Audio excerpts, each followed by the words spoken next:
Guys চলো আজকে বানিয়ে ফেলি একদম দোকানের মতো মশলা ভরা এই মোটা লঙ্কার আচার। এটা খেতে কিন্তু দারুণ লাগে আর দেখে কিন্তু জিভে জল চলে আসে। আর এটা বানানো কিন্তু খুবই সোজা, আমরা কোনোদিনও বাড়িতে বানাতে চাই না এটা ঝামেলার জন্য।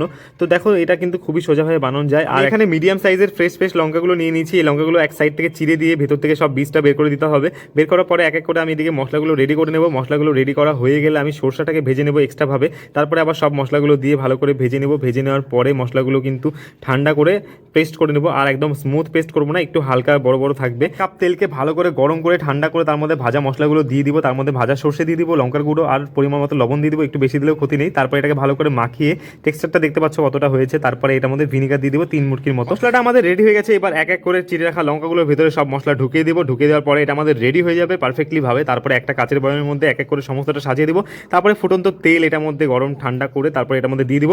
আর তারপরে কিন্তু 3 থেকে 4 দিন রোদে রাখলে পরে এটা খাওয়ার উপযোগী হয়ে যাবে। আর এটা দেখতে কিন্তু দারুণ হয়েছে। একটা লাইক কিন্তু বানতে হয়।